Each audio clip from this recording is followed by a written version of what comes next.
मुंबईतील रहेजा डेव्हलपरच्या कार्यालयामध्ये तोडफोड करणाऱ्या सर्व वंचितच्या पदाधिकाऱ्यांना कार्यकर्त्यांना आता गोवंडी पोलीस ठाण्यामध्ये हलवण्यात येते। ही सगळी दृश्य आपण या ठिकाणची पाहतोय। आरोपींना आता शिवाजीनगर पोलीस ठाण्यातून गोवंडी पोलीस ठाण्यामध्ये नेलं जाते, कारण त्या ठिकाणची तक्रार होती आणि गुन्हा त्या ठिकाणी दाखल असल्याने आता आरोपींना त्या ठिकाणी नेलं जाते।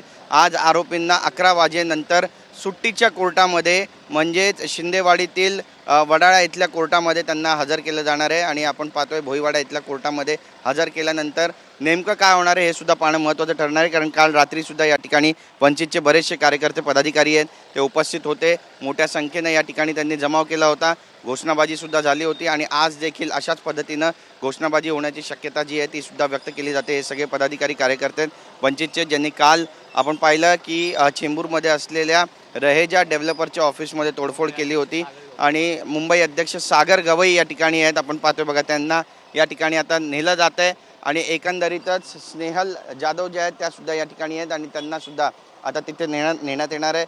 आपण एकंदरीतच पाहतोय की काही दिवसांपूर्वी डेव्हलपरकडे काम करणाऱ्या राहुल जाधव नामक तरुणाला क्षुल्लक कारणावरून ऑफिसमध्ये स्टाफसमोर मारहाण आणि जातीवाचक शब्दावरून अपमान केल्याच्या कारणास्तव ही तोडफोड जी आहे ती वंचितकडून करण्यात आलेली आहे आणि रहेजा बिल्डर काल चेंबूरमध्ये येणार अशी माहिती मिळाल्यानंतर वंचितचे काही पदाधिकारी त्याच्या ऑफिसमध्ये शिरले आणि ऑफिसमध्ये शिरल्यानंतर मग त्या ठिकाणी त्यांनी तोडफोड केली। तोडफोड केल्यानंतर आरोपी पसार होते, मात्र पोलिसांनी त्यांना शोधून काढलं, ताब्यात घेतलं आणि आता आपण पाहतोय की गोवंडी पोलीस ठाण्यात त्यांना या ठिकाणी नेलं जातं आहे आणि गोवंडी पोलीस ठाण्यामध्ये नेल्यानंतर नेमकी आता त्यांची भूमिका काय असणार आहे हे देखील पाहणं तितकंच महत्त्वाचं असणार आहे।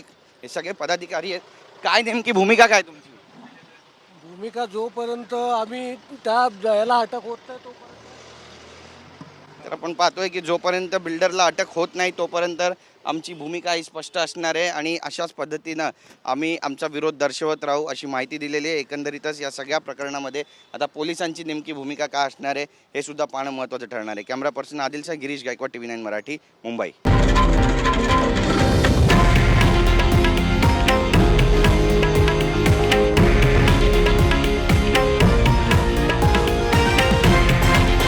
हे आहे देशातील नंबर 1 न्यूज नेटवर्क आणि आपण पाहत आहात TV9 मराठी, एकमेव।